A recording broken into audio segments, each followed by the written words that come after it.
वर्ग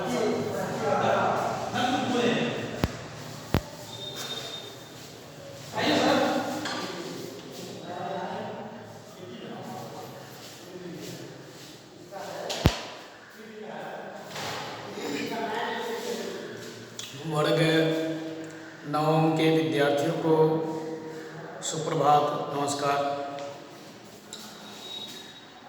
सर्वप्रथम आप संस्कृत पाठ संख्या 2 का अभ्यास प्रश्नोत्तर आप अपने सामने पुस्तक खोल कर रख लें।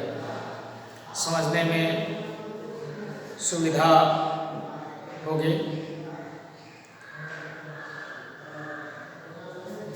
प्रश्न संख्या 1 लिखा हुआ है, अधोलिखितानां प्रश्नानां उत्तराणि संस्कृत भाषया लिखत।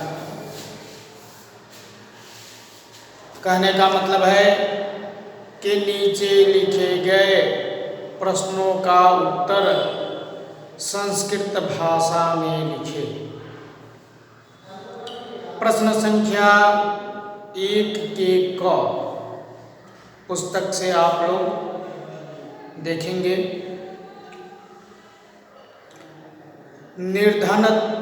निर्धनायः वृद्धायः दुहिता कीदृशी आसीत्। निर्धनायः वृद्धायः दुहिता कीदृशी आसीत्। अर्थात निर्धन बूढ़ी औरत की दुहिता मने पुत्री कीदृशी कैसी थी। निर्धन बूढ़ी औरत की बेटी या पुत्री कैसी थी। देखेंगे इसका उत्तर। निर्धनायः वृद्धायः दुहिता विनम्रा मनोदशा आसीत्। निर्धन बूढ़ी औरत की पुत्री विनम्र मनोदशा की थी, अर्थात विनम्र स्वभाव की थी। प्रश्न संख्या 1 के ख। प्रश्न संख्या 1 के ख में लिखा हुआ है, बालिकया पूर्वं किं न दृष्टम आसीत्। इसका उत्तर इस प्रकार होगा, बालिकया पूर्वं स्वर्णकाकः न दृष्टः आसीत्। लड़की पहले सोने का कौवा नहीं देखी थी। वह लड़की पहले सोने का कौवा नहीं देखी थी। प्रश्न संख्या 1 के ग।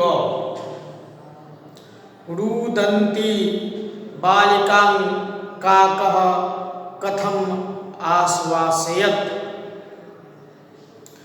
रोती हुई, रुदन्ती मने रोती हुई, बालिका को कौवे ने किस प्रकार आश्वासन दिया, किस प्रकार का आश्वासन दिया। प्रश्न संख्या 1 के ग का उत्तर देखिए, मां शुचः अहं तुभ्यं तण्डुलमूल्यं दास्यामि इति कथयित्वा रुदन्तीं बालिकां काकः आश्वासयत्। रो मत, मैं तुम्हें तंडुल मूल्य दूंगा, चावल के मूल्य को दूंगा। यह कह के, कथयित्वा मने कहकर, रोती हुई बालिका को कौवे ने आश्वासन दिया। प्रश्न संख्या 1 के घ। बालिका किं दृष्ट्वा आश्चर्यचकिता जाता। लड़की क्या देखकर आश्चर्यचकित जाता मने हो गई। घ का उत्तर देखिए, स्वर्णमयं प्रसादं दृष्ट्वा बालिका आश्चर्यचकिता जाता। प्रसादक मने क्या होगा? प्रसादक मने महल। सोने का महल देखकर, दृष्टवा मने देखकर, लड़की आश्चर्यचकित हो गई। प्रश्न संख्या 1 की अंगा। बालिका केन सोपानेन स्वर्ण भवनम आसाद। लड़की किस सीढ़ी के द्वारा, सोपान माने सीढ़ी होता है, किस सोपान के द्वारा सोने के भवन में पहुंची। देखिए अंग का उत्तर क्या होगा?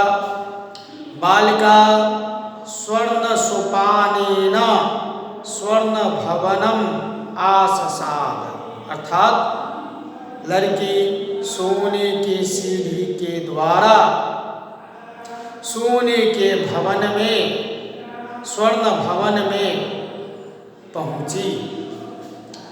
प्रश्न संख्या 1 के च। सा ताम्रस्थाल्याः चयनाय किं तर्कं ददाति।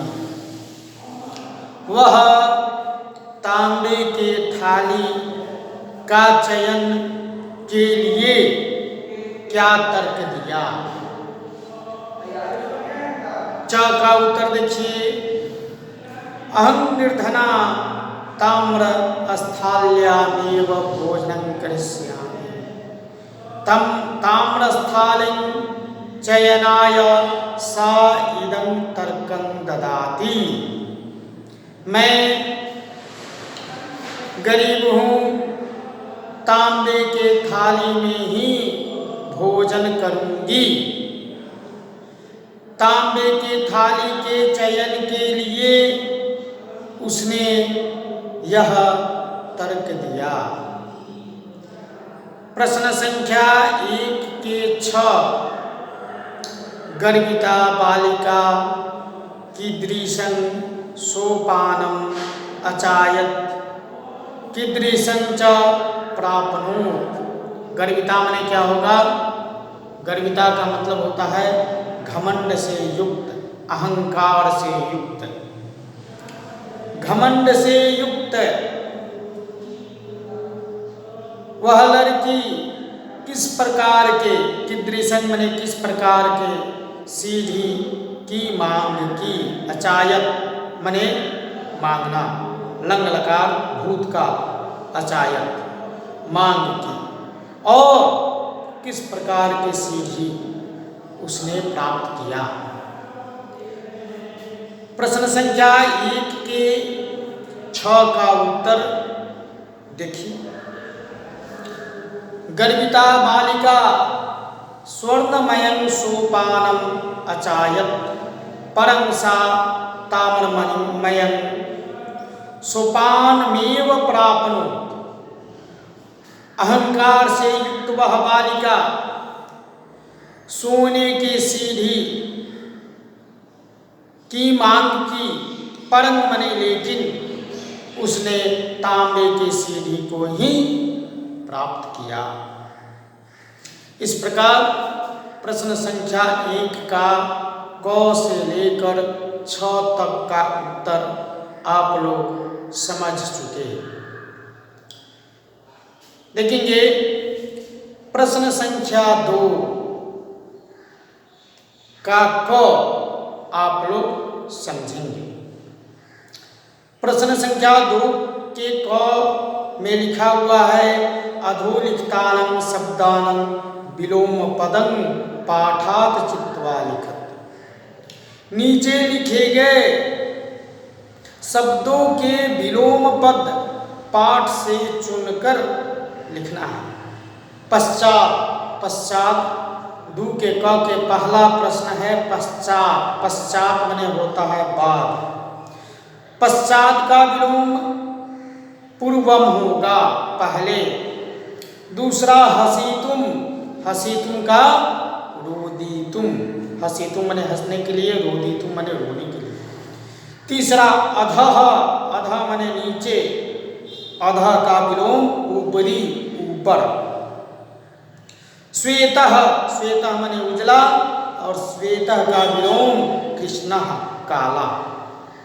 सूर्यास्तः, सूर्यास्त का सूर्य का उगना और सूर्यास्त का विलोम सूर्योदयः। सूर्यास्त का सूर्य का डूबना और सूर्यास्त का विलोम सूर्योदयः, सूर्य का उगना। प्रश्न संख्या 2 के क का छठा अंतिम सुप्तः माने सोया हुआ, प्रबुद्धः माने जगा। इस प्रकार प्रश्न संख्या 2 का क समाप्त हुआ। इस प्रकार आज हम प्रश्न संख्या 1 और 2 का क हम लोग समझ चुके। आप सभी विद्यार्थी इस प्रश्न का अपने फेयर के कॉपी में सुंदर अक्षर में लिख लेंगे और इसको गृह कार्य के रूप में स्मरण कर लेंगे। आज का यह गृह कार्य 9 नंबर के विद्यार्थियों के लिए हुआ। कल हम प्रश्न संख्या 2 के ख से आगे बढ़ेंगे। धन्यवाद।